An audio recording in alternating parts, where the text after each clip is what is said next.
This is the one where it gets hot and steamy. With a pub quiz security system. Naughty scooping. The ultimate Doctor Who countdown. And a massive election. It's called 42. Here we go.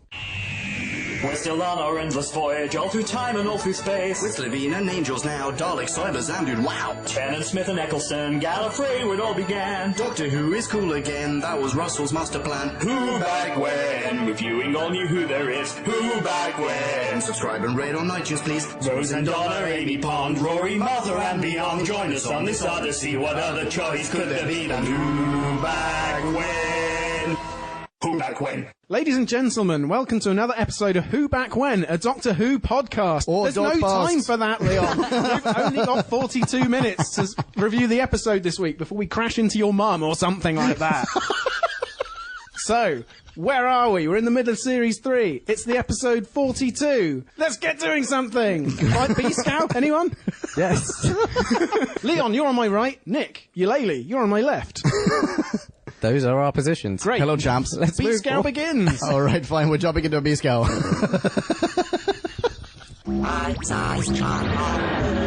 Doc is just about to give Martha some frequent flyer privileges when the TARDIS locks onto a distress signal.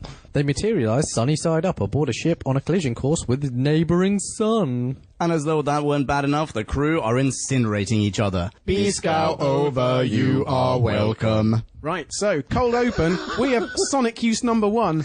Immediately! Oh, wow. Yes, we do. You're right. The gate. And for a second, I thought there was going to be 42 uses of the Sonic, and that was going to be the rationale for calling the episode the way it is. Should we talk about why this is called 42? Go for it. Why is it called 42? Okay, so number one, there's obviously the countdown. They have 42 minutes to save themselves, blah, blah. We'll get to that in a second. Number two, 42, a very clear Douglas Adams reference. Douglas Adams used to write for Doctor Who. Yeah. Yeah. Also, I was kind of thinking, are the episodes 42 minutes long in production? According to IMDb, at this time, the average time of, production-ready episodes was about 42 minutes, yeah. Oh, yeah. See, I also thought there was a third reason for it to be called 42, because it's 24 backwards, and 24 is at the time... We haven't got fucking time for this, Drew. As in, last point in the bullet point list is this episode actually plays out in real time. Yeah. Yeah. Bingo bongo, which is why we're now recording this in 42 minutes. All right, go for it, Drew. Okay, so Martha's going to get some frequent flyer privileges. Does that mean it's going to get better between her and the Doctor? Their relationship was different in this episode. Yeah, I think that's a callback to when she was upset of being not like a part-time companion, not really understanding her status, so she's starting to get trinkets. Yeah, there are two things that happen in this episode, right? We start off with the phone, which is very much like Rose, like she gets her... What's the cosmic roaming? Universal roaming. Universal roaming, yeah. Cosmic exactly. roaming would have been a much better So much better, right? name, yeah. I think so. Yeah, it's like hippie Probably already vibe, but still. copyrighted, you know. God damn it. And the second one being, spoiler alert, the end of the episode where she gets the key to the TARDIS. Yeah, trinkets. So she is now an actual companion in his eyes. What has happened since the end of the last episode? At the end of the last episode, the Doctor was like, I guess, like, I just don't want to be on my own. I don't really care about you that much. I only stuck around because of your sister's weird circumstances. Yeah, if my alternatives are you sulking and me begrudgingly taking you along with me, then I suppose I'll go for the second one. Yeah, and now all of a sudden he's giving away the key to his castle and fixing her phone and shit. And that key presumably unlocks every room in the TARDIS, including his bedroom. That's an open invitation. Do you join the Mile High Club if you bone someone in the TARDIS? We haven't got time for this. Asking the important questions. I think you joined the Interdimensional Club. So, we've got a pretty good Satan Pit clone lined up, but instead of a black hole, there's a sun. Yeah, pretty much. Instead of like an asteroid, we're on an actual ship, right? Like the whole set is a vessel, not a mining colony or whatever the fuck the Satan Pit. Yeah, okay, that's true. Did you also get vibes of other Doctor Who episodes in this one? I mean, there's the obvious Satan Pit one, or Satan Pit, or the Impossible Planets. Do you know what it put me in mind of? It put me in mind of, you know, the Christopher Eccleston episode, End of the Earth? What the fuck is that one called? With Rose and Cassandra. What's that called? End of the World. End of the World, there it is. But it's just the motif of a vessel in the vicinity of a giant fuck-off star that's about to, you know, incinerate everyone. Interesting. I was going to go with A, Satan Pit, B, Waters of Mars, and C, the Capaldi one where everyone dies in the in the past, and then their ghosts show up. Yeah, I was thinking of more things that would that may have influenced the direction of this specific, because obviously it can't. Yeah, obviously that's not going to happen later on. But it's definitely a motif. You're right. It's definitely a motif all the way I think they're through just very here. similar. I mean, I can't remember who it was who brought. It may have been Trenton Bless actually who brought this up. That Doctor Who does the base under siege type story very well, and this is another one of those. Yeah. It's also the next in a long line of they're on a great big thing looking at a much bigger thing.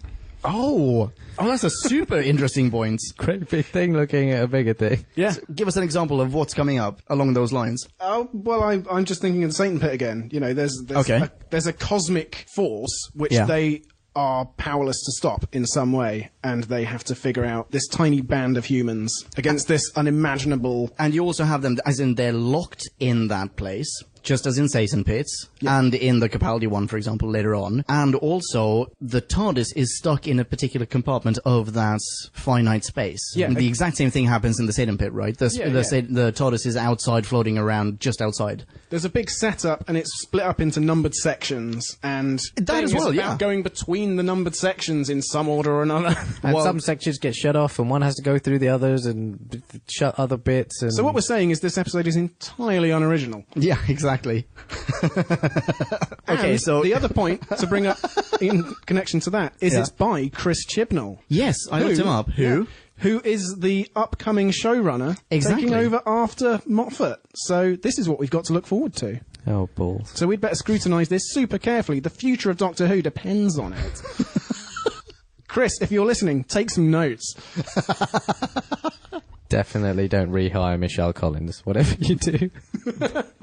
Wait, who's Michelle Collins? The lead non-Doctor or Martha in this. Oh, is it the lead non-doctor? Yeah. You know what I Captain mean? McPherson. yeah, okay. The wife of the first Sun zombie. Yeah. Okay, cool. The captain. Oh, Not just right. the wife of She's something not like subordinate. She's Yeah. the queen bee on this ship. Is she the I don't remember any names or ranks in this Kath entire McPherson. episode. Captain Kath McPherson. Okay, fine. Jesus Christ, you guys took notes. But when I've just got one that says Michelle Collins. when she's referred to as the captain in the very, very beginning, it seemed a little bit like she's the de facto captain because the real captain has been incapacitated. Very much like Satan Pit, Pit, yeah. right? Oh, so you're saying that Corwin was the captain? Maybe. Is that her husband? Yeah. Bingo bongo! That's exactly what I'm saying. Yes, I'm saying the captain has been incapacitated, and then when someone refers to her as captain whatever, she's almost taken off guard, like, oh fuck, you're right, I am the captain, aren't I? I think that this is just an example of the patriarchy. Yeah. You gotta stop internalising that shit, man. Stop looking for caveats. She's the fucking captain. So, next. Can I give you a piece of trivia from IMDb? Sure. Because it's relevant to what we've been talking about. I'm quoting this from IMDb. It was suggested that the story would be set in the same era as The Impossible Planet / The Satan Pit. And for a time, consideration was given to including the Ood from that story, although this did not survive the drafting stage. Fucking hell, because one of my notes is this is basically a few ood short of the Satan Pit. Well, yeah, definitely. With Ood, this would have been exactly what we've already seen. Yeah, little spoilers here on my review and just generally. Those were the best elements of the fucking Satan Pit. They just removed all the best bits. The fact that there was a devil, the ood, all that cool stuff, and just left the shit behind. Yeah. Yeah. It even falls in the same place in the series as the Satan Pit did a year ago. Oh, right. Oh, interesting. Pretty much. So maybe they had a template going and they thought, well, this is the natural follow-on. Satan Pit wasn't written by what's-his-face, was it? I don't think so. Okay. Okay, so Okay. they're in trouble, and yeah, they're falling into the sun. Their engines have been sabotaged. Sabotaged, eh? Yeah. Interesting. Were they sabotaged? They were sabotaged. Do they say that they were sabotaged? Well, the doctor says they were sabotaged. This was expertly sabotaged. But when you look at it, it's just a pile of molten slag. I feel like someone didn't go, I'm going to fuck up this one bit, and then fuck up that one bit, and it'll be very precisely sabotaged. You're just like, I'm fucking up this whole engine. Yeah. I don't even understand how maybe I just didn't pay attention when I watched this. Actually, wait, take that back. I definitely did not pay attention as I watched this, but I don't understand how it was sabotaged. Isn't it just that they have bits of the sun and the engine which are sort of pulling them towards the sun? No, the engines were definitely sabotaged, which, you know... physically broken. But the problem was, what I didn't really understand is that they were already being pulled towards the sun. Yeah, because of gravity. So fuck your engines, you're already too close. Yeah, but they went into the sun, they did the illegal scooping, and they were on their way out when the sun particles infected Corwin, Who then sabotage it, and they start falling backwards. I guess. Okay, fine. Yeah. All right, what happens next? Who cares? Okay, let's jump into No, I do have one note, which we all must address. Okay. Stop making the actors run when they clearly can't. They just the worst running of all time. Have you seen the running in this episode? They run from one place to another, and it's like they've just learnt how. I feel like they only ever run from one room to the next. Like, there's no actual running. Yeah, no, they definitely, certainly in the opening scenes, and it's all like they're wearing shoes, they're actually Kleenex boxes. Okay, so if you compare this to possibly the pinnacle of this genre within sci-fi, would be Alien, right? So you have lots of people, they're on a spaceship, it's a claustrophobic space, and they're being chased by something, either an alien, like the xenomorph, whatever, or in this case, a stupid sun zombie. There are no scenes where they're crawling through vents, there are no scenes where they're running down corridors. There's even the one scene later on, okay, this is way later on, but when one of the, again, I don't remember their names, one of the crew members, female crew members, like waves and signals to one of the sun zombies, like, hey, over here, and then just very calmly walks out of the room. Yeah, I do remember that bit. Yeah. They're almost deliberately drawing tension out of the scene. Yeah. It's bullshit. Well, it's sort of part possession film, part, like, you know, I don't know, The Exorcist or something like that. Sure. And it's also part, I don't know if what's that stupid, what's the film where things get infected, but no one knows who's infected, so they... What do you mean, like zombie type stuff? No, not quite that. There is a film. Is it called The Thing? Oh, The Thing! Yeah. So it's a bit like that to begin with. I don't think so, because the second someone gets infected here, it's pretty goddamn clear that they have been. You're right, I withdraw my comment. Yeah, they've even got a uniform. Sorry, what was that, Drew? They've even got a uniform to show that they've been infected. Yeah. Well, wait, what is that about? So once you get infected by the sun, you automatically sport a onesie and put on a helmet. Okay, let's address the helmet. I know we're out of order and... Fuck the order. But the Daft Punk helmet is the best thing about this entire... Yeah. That helmet is fresh as fuck. I have trivia associated with that helmet. Come on, tell me. Neither one of you fine chaps is going to agree with this piece of trivia, but this is the truth. So Drew's a rogue.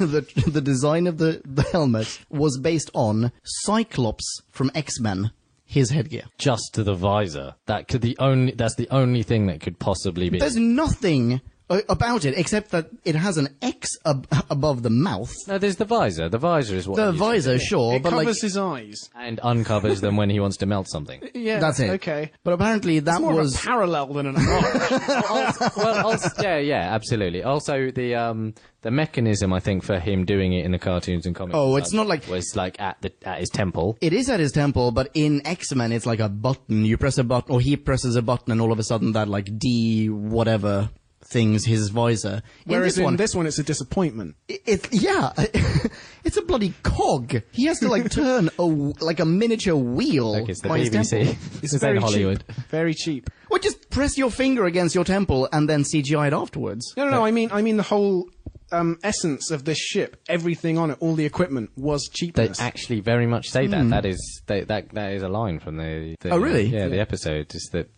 everything here was cheap. Totally So missed it's that. coherent. I wanted to write that note. Emma said you should write that down, and I just didn't.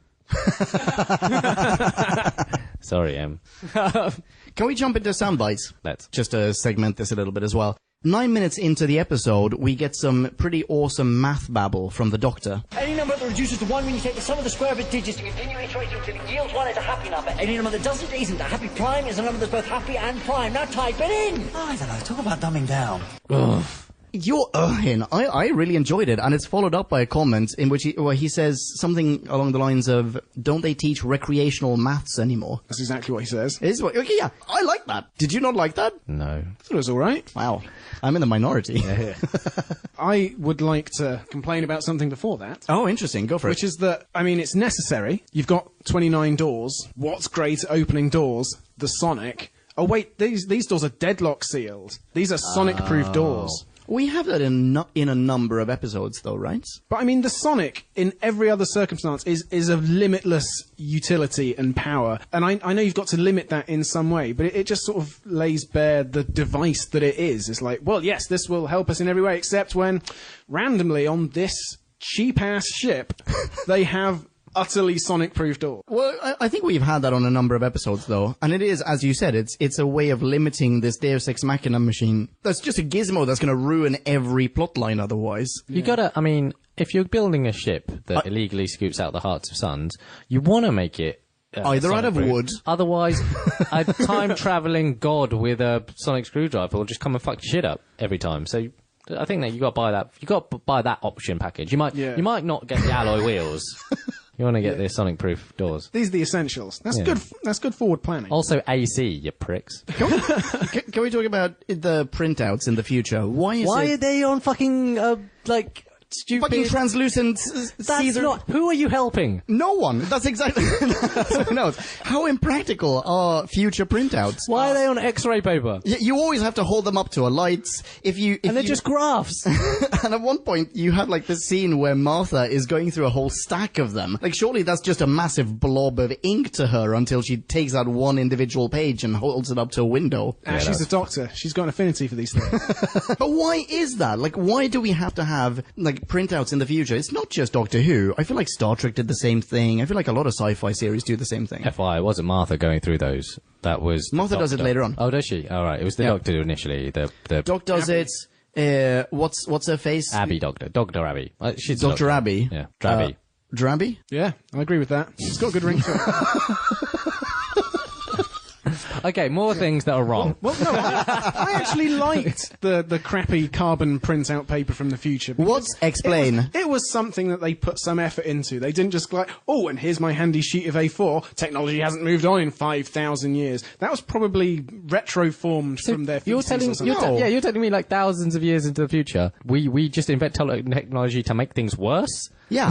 In the future, they go like, well, we wouldn't want to print this on practical paper. Look at this graph. I can see it legibly. I need to be able to squint at it and blur lines and not really know what the fuck I'm looking at. I just can't wait for the post-inkjet world. That's all I'm saying. I think this was I liked this little touch. Yeah, the problem with printers of the future, I disagree. You're going to have to scoop the heart out of a nearby sun just to make them work. Okay, more things that are wrong. The dude's infected. Her husband, he sabotaged the old-timey guys like he sabotaged the engine. So he's infected with the sun. The persona of the sun, the ability to melt things, metal, organic, pretty much everything. Yeah. Why doesn't it melt him from the inside out? Well, because he's been replaced internally with hydrogen, and hydrogen has very high fusion points. But on the outside, he's still skin, right? Yeah, he's just... Yeah. Exactly. There's a plasma skin interface, just like a dermis. This son's thought of everything. So his entire... Is he just a hollowed-out human somehow carrying around... Wait, fuck that nonsense. Carrying around shitloads of energy that he can blast out of his eyes. Yeah, wait, how was he infected by the sun in the first place? Because we only get to see one case of someone, like, sort of actually being infected for the first time, and that is the doctor later on. He looks at the sun. My note at that point, this is way later, my note is like, wait, is it okay to just look straight at the sun? Like, surely that damages your eyes. But it turns out in this episode, it doesn't damage your eyes. It, however, infects you with the sun. It's because he spends so long in that scene looking at all the swirly white stuff, and that equals ingestion, apparently. And I'm going to say that Makes no sense to whatever me. his name, Corbin Dallas. I was just thinking that. Corbin. Motorpass. Corbin Dallas was probably outside doing some maintenance shit. You think so? Let's just say that. Yeah. That is not the biggest problem with this motherfucker. No, there are tons of problems. Okay, so... He probably interacted with the fuel tanks. He was probably checking on the tanks, being like, that "Yep, makes such perfect sense. yeah, they're He full put of his sun stick- juice. Oh, shit, son. He put his dick into an exhaust. I read that you can Exactly. do that, by the way. So yeah, the doc sedates him with a hypo spray, which is Also, sci-fi. he picks up a thing that very much looks like a Star Trek sedation thing. Yeah. And just looks, goes, sedative! It's like, yeah. It's like, why didn't you try that? Why were you struggling for ages when you've got a sedative there are gun. so many points where that can be applied. When they're later on, like, looking at the engine, and the doctor goes, well, actually, what we just need to do is use the generator to generate power to buy us some time. Leon, that's brilliant. Exactly. Yeah. And the captain just goes like, that is amazing. Like literally, like, just look at how wet I am right now. But surely they must have engineers on board. Do you have a generator on board? There is a generator as part of this whole mechanism. Why not just fucking use it? Why is it not being used right now? Yeah, we need some power, and we need to source it from somewhere. I can't figure out how those two concepts go together, man. Yeah. Also, we're quite clearly clever enough to do this. We operate a giant machine that scoops the hearts out of sun for fuel. Oh, that's all Corbin. It's all Corbin. It's all Corbin Dallas. The brains of the outfit. Corbin Dallas multipass. People but here's the I watched problem. Fifth Element just like 2 weeks ago. Here's the problem. Corbin is not properly sedated. Oh. His hand moves ever so slightly. Yeah. And the music overreacts. This is why I tried to get gratuitous close-ups of hands into the intro of this episode, because we get not one, not two, but 3 separate close-ups of his hand just moving a little bit. And no payoff. More problems with this sedative, just in general, like why it worked in the first place. Surely the sedative interacts with all of us as organisms, and we do. Yeah, but that's been replaced now, I believe. With the fucking like it's like a million billion degree, like nuclear. No, it's only reactions. 100 degrees. Oh yeah.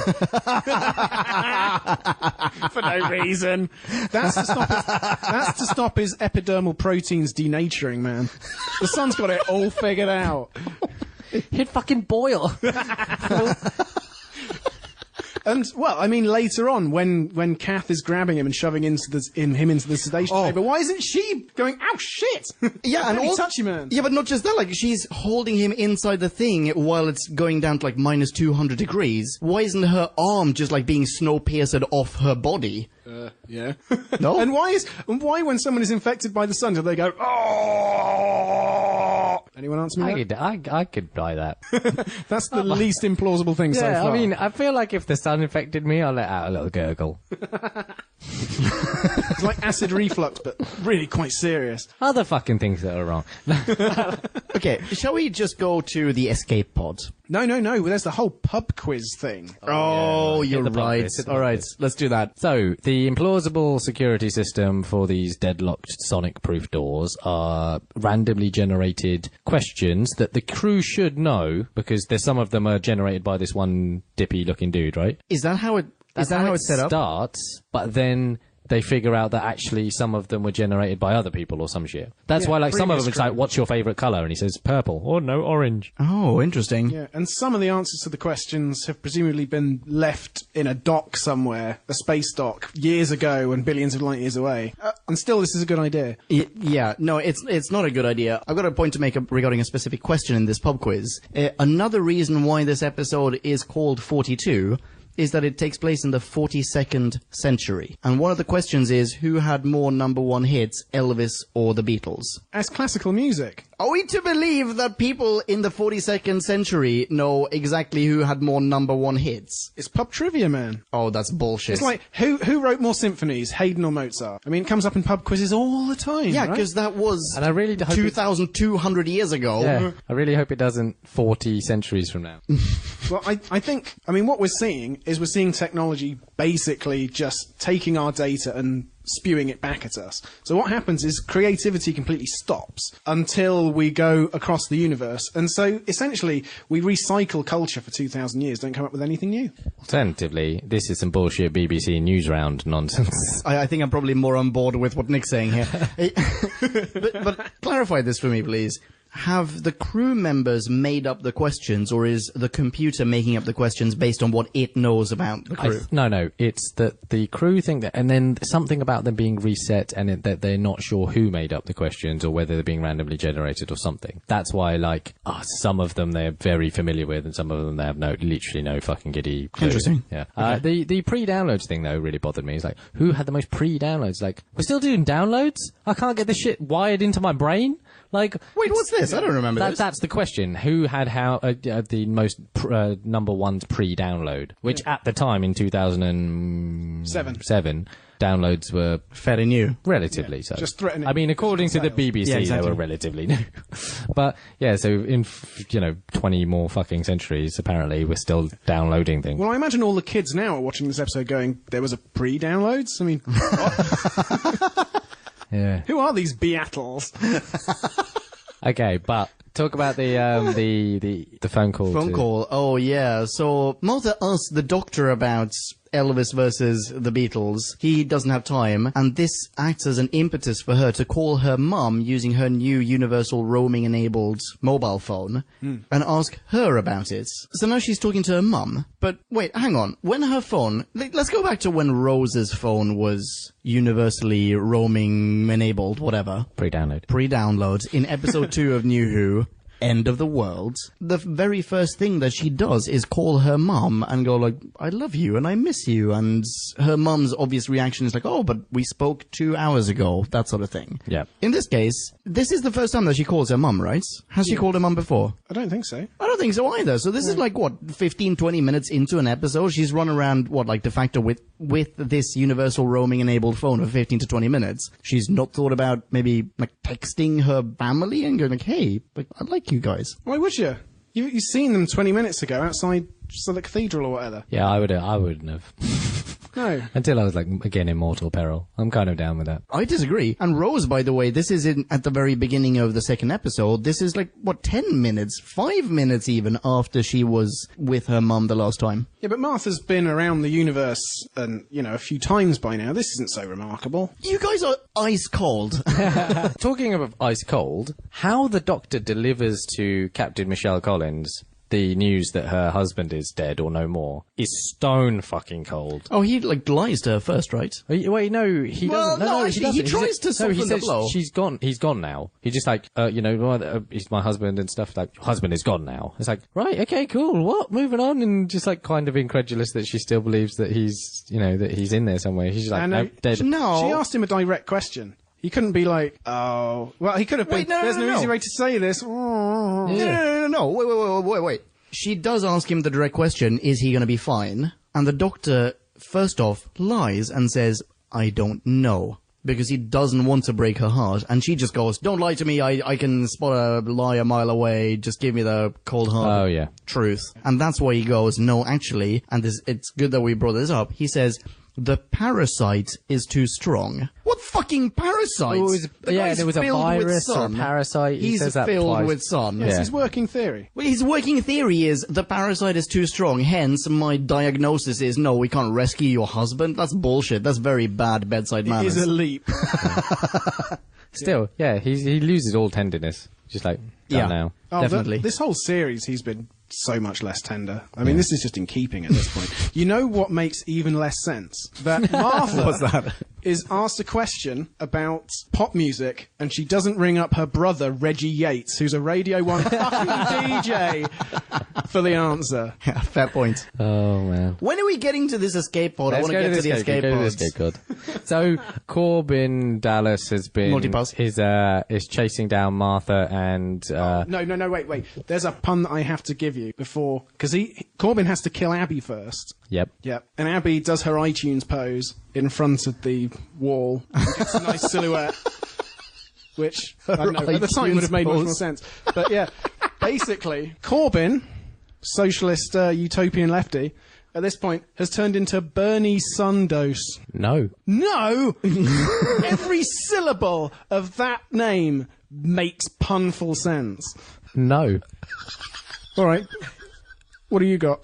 Back to the escape pod. That was terrible. That was god awful. Only makes sense this year. If someone's listening to this podcast in a few years' time, just Google 2016. Yeah. Sorry for being contemporary. What else does he do? That's Bernie Sanders-esque. No, Bernie Sanders. What was it? Bernie Sundos. Oh God, it gets worse. It gets worse at repeat listenings. No. All right, bloop it. All right, so That's my soundbite for the video trailer. So we're in the escape pod. okay, so yeah, the thing chases them to the escape pod. It is Martha and what's his face? Wet Willy. So they're inside this escape pod, and there are a number of things that really bother me about this scene. Sure. So number one is, we have, and I'm sure we encountered this in a number of sci-fi films overall. I'm sure, I know I've seen this before as well, where they're inside the escape pod. God knows why they went into the escape pod at all, because they were, like, in the airlock, they were probably quite safe in there. But they go into the escape pod, and the monster zombie, sun zombie dude, whatever, is outside, and presses a whole bunch of buttons, like basically types a sentence, which somehow activates the escape pod, and they inside the escape pod now need to deactivate it. Yeah, by pressing the number 2 repeatedly and very quickly. But, okay, number one, why did they get into the escape pod? Number two... Because if they just got into the airlock, the guy would have released the escape pod, opened the airlock, and they're in fucking space. But surely there must be a failsafe within the airlock as well. So number two, why does it... Okay, why does it require someone on the outside typing a whole sentence to jettison the escape pod? And also, like, wouldn't it just be like, jettison, are you sure you want to jettison this escape pod? Yes.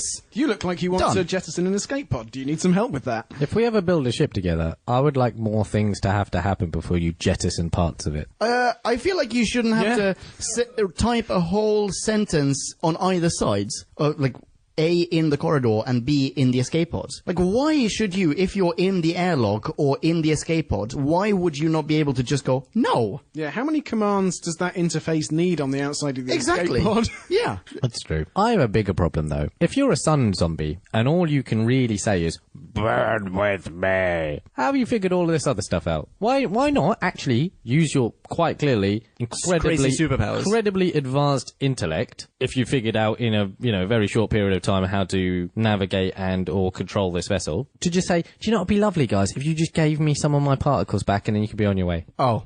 Well, I think you just ended the episode. Yeah, they're extremely bitter. It's their comrades are being held captive. It's a desperate gambit. So you're saying that they're separate comrades? 'Cause I've got this as one big thing. Same here. Same One here. interconnected sun being just in different parts. Definitely. Yes. Definitely. Could be. I mean, there's no... Well, it's burn with me, not burn with us, right? Oh, yeah? Yeah. That is good. But, okay. Bernie with me. No, this is still bad. Google 2016. I like it.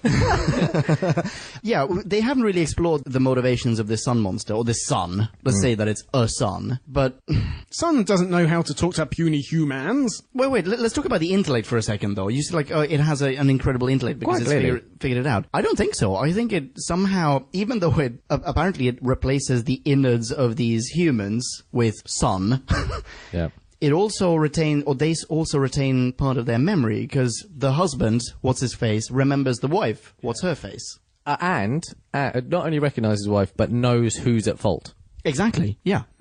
So I think it's just the crew members' ability to navigate this spaceship that we're seeing. We're not seeing the sun interpreting whatever. It's not well explained, because... But you're right, why doesn't the sun just go, give me back what you've taken, and I will let you go? Yeah, if it's inherited the Corbin Dallas's ability to to mess about with the ship, recognise his wife, probably his language too, because he's got the phrase "burn with me." Yeah, exactly. And then some more and, verbose words. you're to blame, and yada yada yada. Is anyone wondering what's going on? But also, if it's just on a murderous revenge rampage, when they, towards the end, when they just jettison the fuel, it should still just suck them into the sun. That is exact. It would just go, oh, now I'm back to full strength. Okay. You're all going. Exactly. Yeah, I can just move myself around this system. It's literally mine.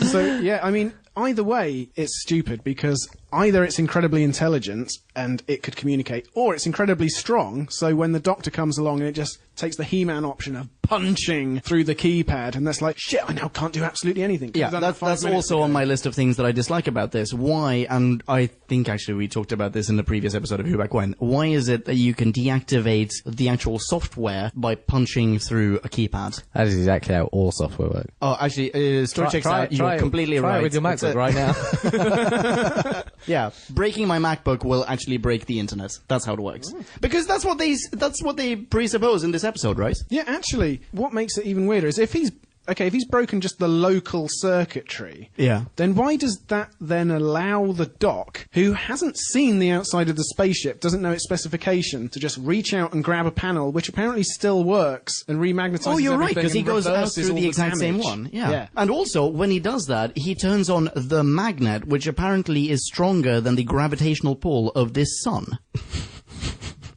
Which is sighing. You didn't notice because we truncate silences, ladies and gentlemen, but we just took a moment to sigh. Maybe he will be better with people helping him when he's the showrunner. Maybe. Yeah, sure. He's not locked in a room, isolated, with no one to point out the logical things. I'm not done with the escape pod scene. Oh, please be done. Okay, no, wait. One good thing. Oh, god damn it, No, fine. a good thing. A good thing that happened. Okay, but can I say 2 bad things after that? Yes. Okay. Because we need some good, some ray of sun. It needs to happen. Okay. Martha's acting when she loses her fucking mind at one point when they're going to be jettisoned into is actually very good. Yeah. I don't remember. She fully wigs out, and I believed it. Yeah, and actually, Do you mean in the pod? In the pod. Oh, in the pod. Yeah, no, yes, I do remember that, and that is good. And I think Martha was good throughout this episode. She had a lot more to do than usual. Yeah. And the scenes with her mum later on, also very good, I thought. Yeah, like the juxtaposition of her having a cup of tea and sitting in a living room, and Martha in a far-flung vessel towards the sun. That was all cool. I feel like that was done better with Rose and what's-her-face? Jackie. Jackie, that's the one. You forgot Jackie. I could never forget I Jackie. think you have to resign your podcast. Oh, shit. I think we saw that with Rose and I guess Eccleston, as in she called her mum during the Eccleston run, and I think it was done better. I'll give you another thing that I hate about the Jetson Pods scene.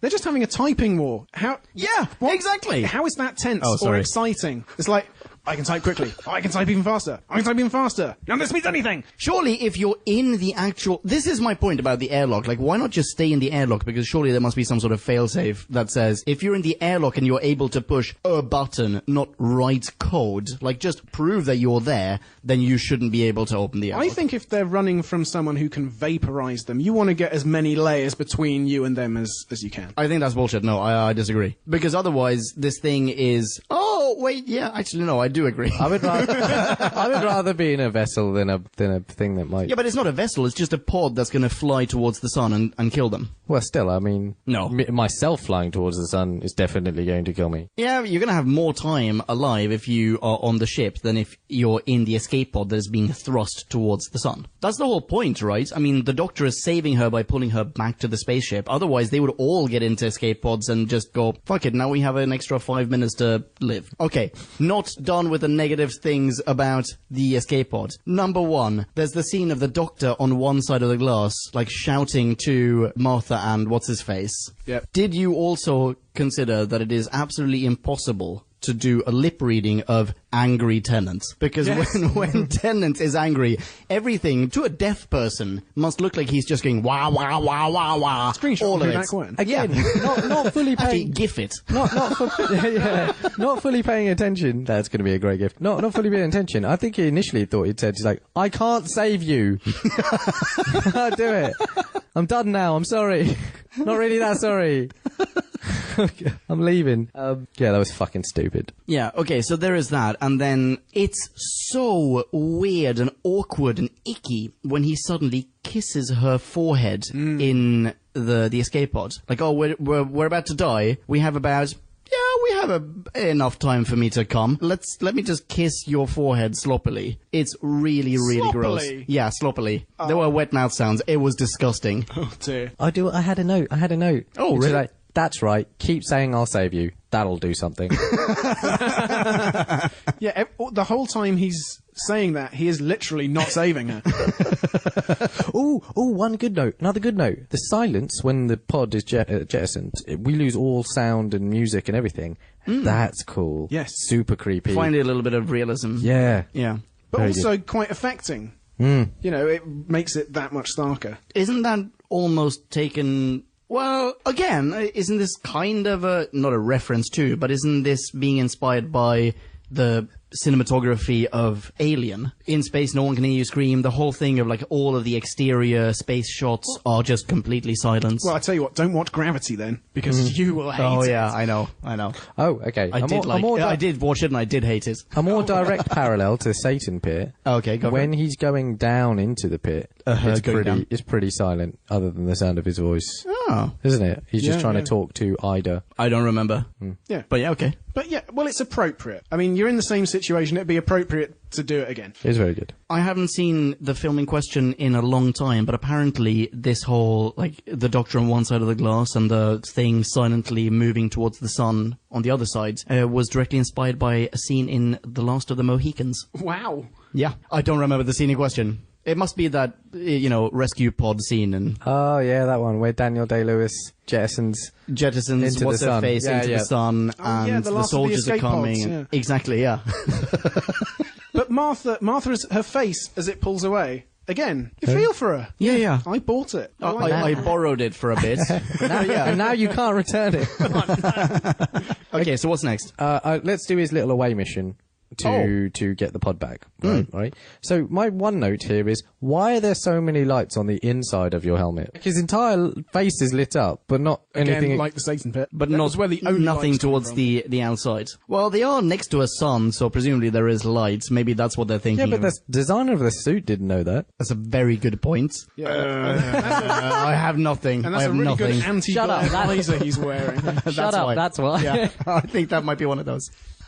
Yeah, I was a bit confused because, first of all, I couldn't figure out which way Gravity was supposed to be acting when the Doctor was hanging out of the door. He seemed to just be going to fall down the side I of was the ship thinking the exact same thing. rather than towards the sun. Yeah, exactly. So he should be pulling himself towards the ship with all his might. Yeah. But he's just sort of flopping around. And also, he starts off a good few feet short of where he ends up. How does he get there? How does he reach it without flying like practically naked towards the sun? Because he doesn't give up, Leon. And how come he doesn't burn up? They are right next to a goddamn sun. Also, worst pep talk of all time. I can't really reach it. You mustn't give up, Doctor, from, like, Wet Willy or whatever. It's from Wifey. No, it's not from Wifey. It's from Wet Willy. Is it? What, Yeah. from Aspiring Rapist? I don't think so. No, not Aspiring Rapist. Sorry, I've It's from the older guy still in the ship. the older guy, yeah, sorry. Not Ashton, because he's been... How do you know the names? Grandpa Mechanic. Jesus Yeah. Christ, how do you guys No, not remember the names? Ashton is Grandpa Mechanic. Oh. Wait. There is another guy Grandpa number Mechanic 7. has already been turned into a sun zombie, surely. Yeah, he has. No, Yeah. Corbo, we're mates. Yeah, exactly. Right. Soundbite, by the way. But, like, this is so all over the place. I love it. But no, okay, so my a slightly more cogent or coherent point, that this scene, for me, when he's stretching for the Yeah. It really crystallized for me that he, instead of being super intelligent alien of classic Who, that would come around and solve things with logic and often, yeah. and that sort of thing. New Who, and Eccleston wasn't necessarily, he did some of that as well in the start of classic Who. Tennant at this point is like full action hero. Which you could argue is also classic Who, because Pertwee was very much an action style guy. That's true. But still, you know what I'm saying? Like this for me was like this transfer, from that to just action. But this is in... Oh, okay, all right. I definitely see what you're saying. But it is also in an episode where they possibly have added some, like, token intellect of him doing the maths babble, for example. Yeah. Or solving the conundrum of using a generator to generate power. That is brilliant. It still is. It's bollocks. Like I said, I think that's exactly what that is. So about that scene, though, again, I'm sorry, this is from IMDb, but apparently the writer... Can't remember who wrote this. Chris Chibnall. Oh, yeah, of course.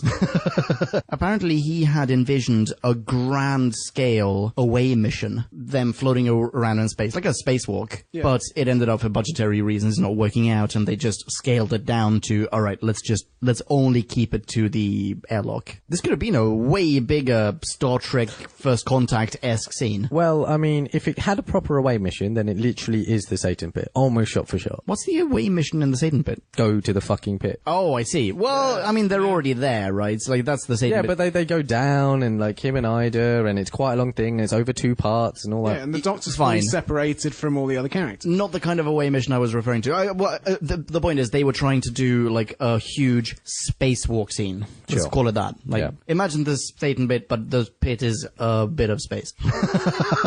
That works, right? Can I interject think with that a works. couple of good bits? Oh, please do. One good bit I thought, and it's a very minor good bit, was it was a counterpoint to the awful few seconds when Kath meets Corbo and he recognises her and she's like, you recognise me, and you think he's going to cave and be like, yes I do, I still love you. But when he says, it's your fault, I like that. I agree with you. And the other thing I like, and it's sort of similar, and that you think a scene is going to go a certain way, is when Martha rings up her mum, and Mum's conciliatory, and it's like, oh yes, I do love you, Mum, and then the camera turns. Yeah. In the background. And it turns out her mum has just totally sold out to Captain Goon Squad. Yeah, come on, tell me that bit wasn't... It was good. It was good. There were a few bits in this serial, when we review classic serials, I keep calling them episodes, and now I'm calling this a serial. There were a few good bits in this episode that I absolutely agree with you. I totally appreciate. I think they were very well constructed, and like well directed and well acted and so on and so forth. But overall... Should also come clean to the listeners that we have crashed into the sun at this point. But fortunately, the shields are holding around our pod, and so we can continue broadcasting. What are these shields made out of? In the fucking... Anyway. Human skin, because that can... That's the only thing withstand any helium core. Okay, so the Doc has looked at the sun and then been inhabited by the sun and its parasitic virus type thing. Yeah. And now figures out that it's alive, but he's the only person that doesn't get overwhelmed immediately. He can talk through it and act as a conduit rather than just immediately be a zombie. And generally lie and scream. You would do, wouldn't you, if you were, had the sun in you? But he has been outside of the ship. He's stared straight at it. He has arguably been, like, the most directly infected by this would-be parasites. Other people can just, like, have their head cradled by a sun zombie and they're turned into sun zombies themselves. Is it just the thing, like, oh, he's not human, he's better than we are, and therefore he's stronger and more resilient? Yes. Yeah. I mean, that's what I thought at the time. I thought that he'd, through the weight of his own, psyche and intellect and his different physiology, that he'd be able, it wouldn't necessarily apply exactly the same way, so that's all right. Is there ever an episode... Genuine question. Is there ever an episode where he, because he is Gallifreyan, is more susceptible to danger than anyone else? Oh, like the Doctor, does he have a kryptonite? Yeah. His own hubris. Aside from that. It's massive. Not psychological. His sun-sized ego. Yeah, his ego is at least 10 times the size of any normal human. Yeah, exactly. That is just it's punching the sun inside his own gut. He's punching the sun in its gut. That's what's happening for those whole 10 minutes. But it just comes out as screaming. Yeah. He's also, like, in order to counteract his sun infection, they pop him in this freezer thingy. In the freezer, yeah. Yeah. And apparently it's okay to freeze him to -200 or whatever because it's just going to counteract the sun. It's not going to freeze him. Whereas the humans, they're, like, immediately dead, right? Yeah. Because you can get a human incredibly hot, but not incredibly cold. God, no. No. Okay, so we learn actually at this point what they've done, which is the Doctor said you scooped out its heart, which is apparently on its surface. There you go. I think that was metaphorical. Oh, okay. For fuel. But then the other thing that really crossed my mind at that point is like, what do you guys do for a living? Oh, they're just like fuel pirates is what I was thinking. For their own fuel? Because that seems to be how they power their ship. Yeah, that's a good point. Who are you selling this fuel to? Why have you got more of this fuel that one can... Oh, I don't know. The fuel tank's pretty big when you see it on the schematic at the end. There'll be some excess left over. Oh, I see. Do you know what the captain should have said in What's that? response to the Doctor's accusation? Oh crap, I suddenly shouldn't have said it was illegal. It's too hot today. Yeah? Come on, Nick. You know where that's from. I know exactly where that's from. And how appropriate it is. In every way. Where is that from? The Simpsons. Oh, of course it is. But I don't know what their whole game is. But yeah, we're I took them to be sun pirates. Sun pirates is fine. I'll take sun pirates. So the Doc also then instructs Martha that she needs to go and do a thing. Wait, what's that? Is that right? Which is I don't go remember. and dump the fucking sun particle. Oh, really? I was gonna say, Martha thinks of that herself. Well done, Martha. But if it's the Doctor saying it, then I'm gonna retract that. True. Martha has shoved the Doctor into the chamber, but then whichever sun human is alive at this point, he turns off the power. And so then the Doctor has to come up with the idea of dump the fuel, fire up the auxiliary engines. He does tell Martha. Okay. Because she won't leave his side, and he's growling at her to get away. I could kill you all. Yeah, Also, I'm inhabited by the sun. The two separate endeavours.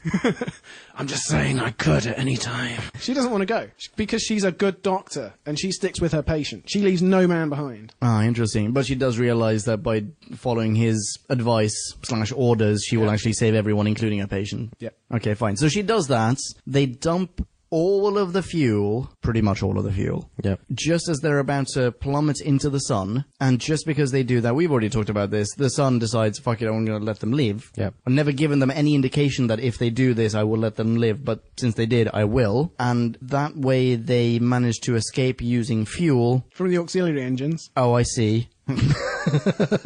My comment has been rendered null and void.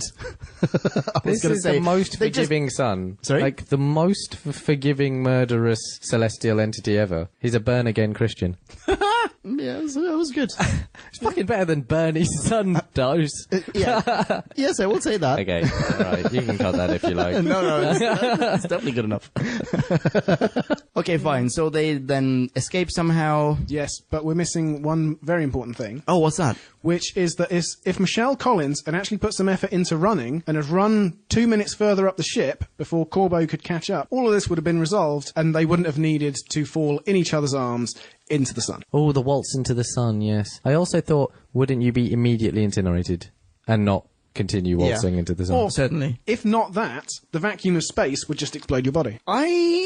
Is that actually what happens if you're in I'm not space? really sure. I don't I'm think so. pretty I think sure that's you another get myth. incinerated, though, if you're near a sun. Like, I mean, probably, not even, yeah. like, that near. Like, you know, a few 100,000 miles away. Well, like, so we have a countdown. We have a countdown, the 42 minutes, right, that it will take for the spaceship to crash into the sun. And when they turn it around, and by the way, the countdown continues. It says, like, collision in 5 seconds or whatever, even though it at the same time says collision averted. Yeah, it goes to zero. It goes to zero, but, like, the point at which they turn around, it's at seconds. Like, it's not like in 10 minutes, in 5 hours. It's like, it's in, 7 seconds, you will be one with the sun. 7 seconds sounds like it's very close.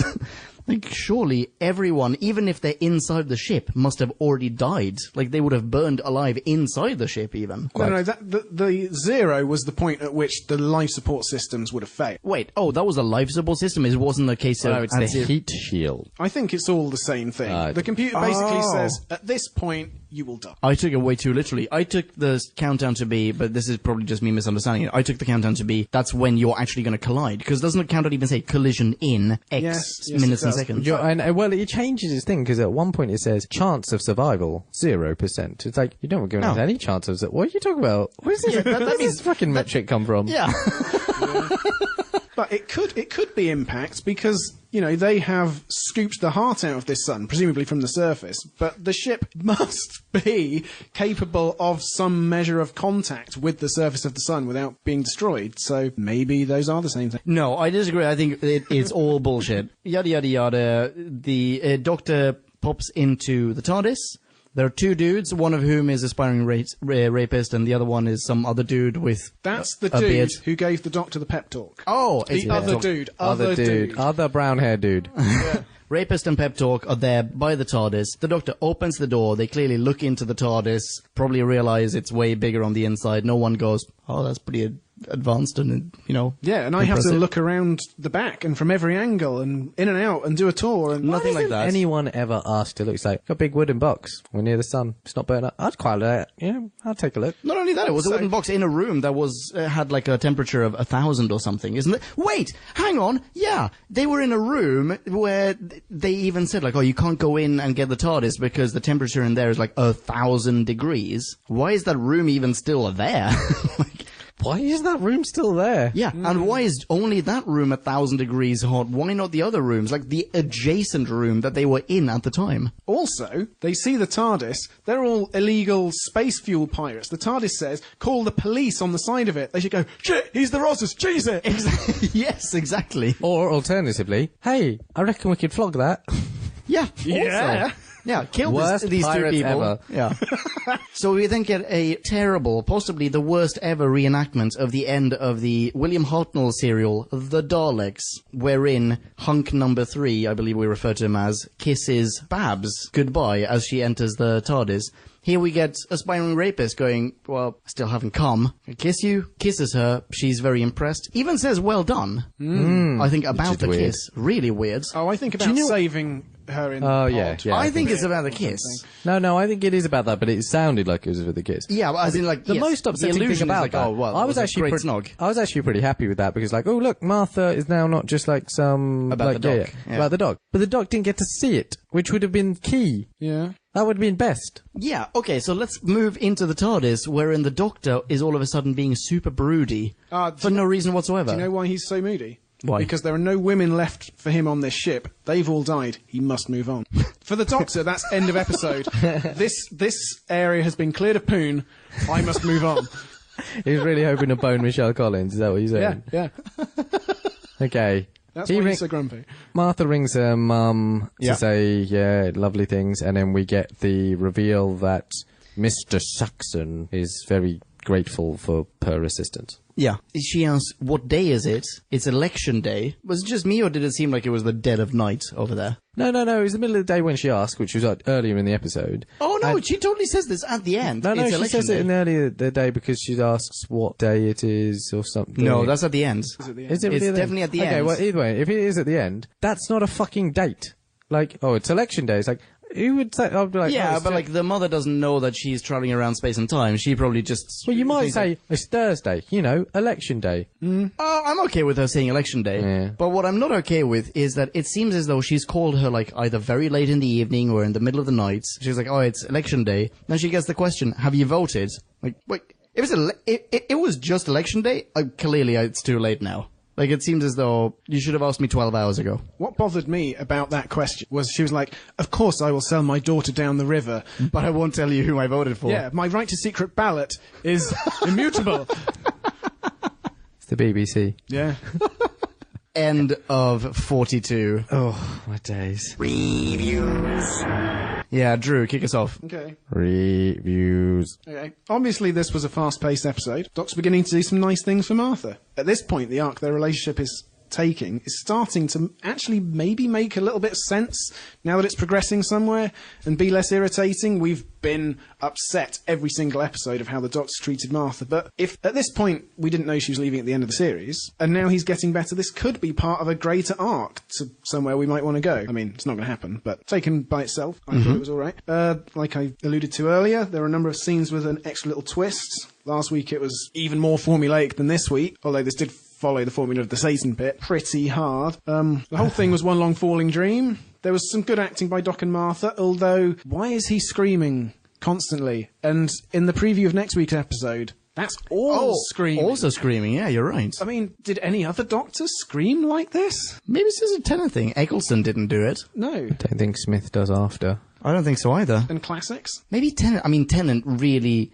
Say what you will about how Tennant's angry acting is. You can tell that Tennant loves acting as though he's angry. Like, he is having a blast. So maybe that's just his actor's choice. Yeah. None of the crew really stood out. The supporting actors. Everyone was a template or a sketch. The captain, she was only given a character so she could heroically sacrifice herself. Firefly, it was not. But it was still much better than what we've seen recently. And I was borne along by it. The sets were really good, I thought. I don't know if you buy that at all. Interesting. I thought they were really detailed. I believed that they were running around a ship. I mean, okay, they weren't really running, and the sets were clearly delimited. But from what I saw, I thought it was pretty decent. Okay. I'm going to give it a 2.4. Wow. Nice one. Shall I go next? Do you want to go next? I want to go next. Okay, you go next. I just need to get... Fine, I'll go last again. I need to be done with this fucking episode. This fallujah of an episode. This absolute Too soon, man. Too soon. snot. Snot ball. I didn't like it in 2007. I don't like it now. It was derivative of its own fucking show.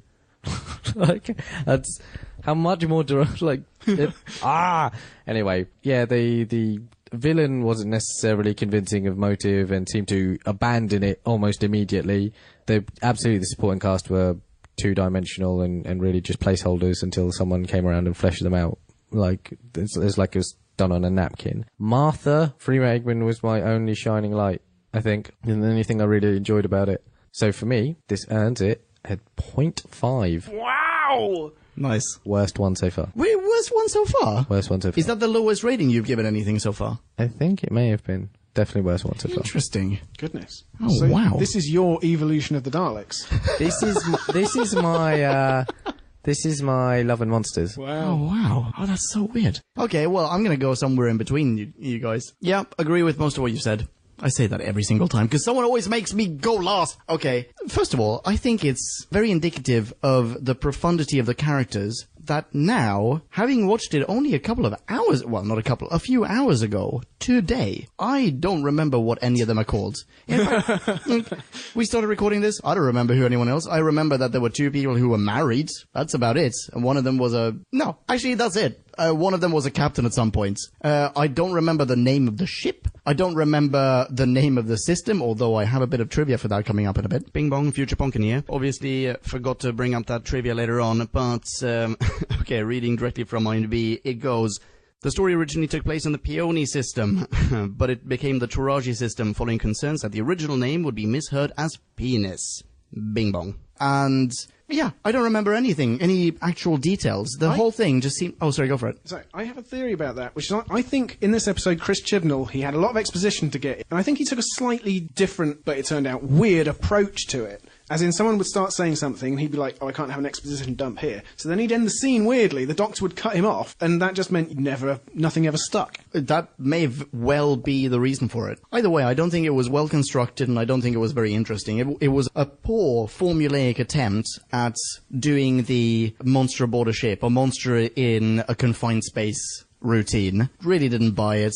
And I like zombie things, and I like, I love Alien as a film. Theoretically, I should be part of the potential target audience of this, but I'm just not buying it at all. What else? Martha did really well in this one. Well done, Martha. Well done. Pat on the back, gold star. The Doctor, however, was thoroughly annoying throughout. Like, the few moments where he does something, I don't buy it because I feel like everyone else should already be able to do it on their own. So, for example, if in the corridor, I keep going back to this rescue pod scene, but like if in the corridor you can jettison the thing and just outside the ship you can turn on the magnet again, what the fuck do you have to go outside the ship to turn on the magnet thing again? Like, because why shouldn't you be able to... the keypad? That's nonsense. How did you get into the place in the first place? No. If you're inside the escape pod, you should be able to press a button to turn on this magnet that's stronger than gravity. Like, the whole thing is bullshit. The Doctor shouldn't have had to go there. He shouldn't have had to explain to them how an engine works. He shouldn't have had to... Martha actually has a line right at the end along the lines of, we didn't really need you, actually. Exactly, we didn't need you. And did you see his face when she said it? Yeah, he was like, you are here this season only. No, you are dead to me. You are dead to me. By the way, here's the key.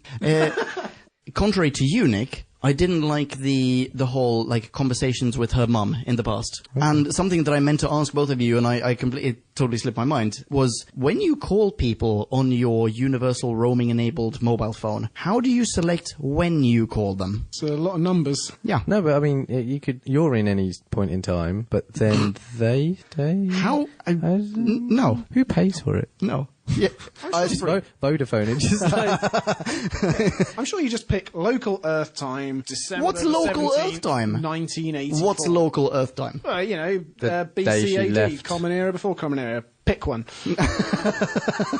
Or, No. the Islamic calendar. I mean, I'm sure the phone has it all figured out. Yeah?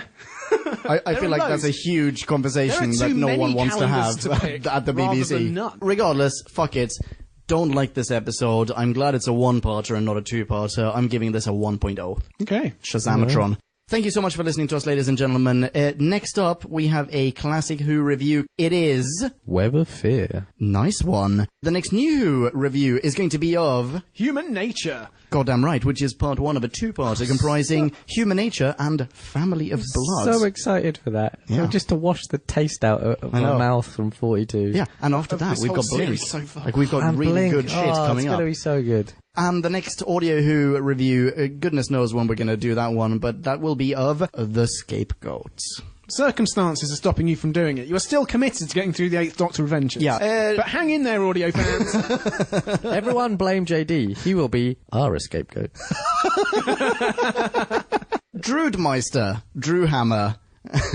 You can find me at none of those on Twitter. You can find me at Drew Back When. I am Further Drew! Nick Hammer. Hi. Can people follow you on Twitter? Yes, at NIKULELE. Nicolele, everybody. Not like ukulele, but with Nick. NIKULELE.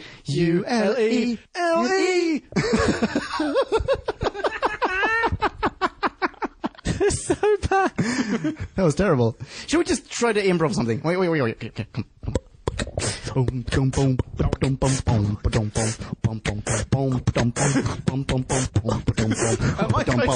for it. I don't know why I'm Hey, everybody, if you're looking for Nick, you find him on Twitter. He's pretty sick. He's got a name that's like ukulele, but it's not spelled like ukulele. It's thick-ulele.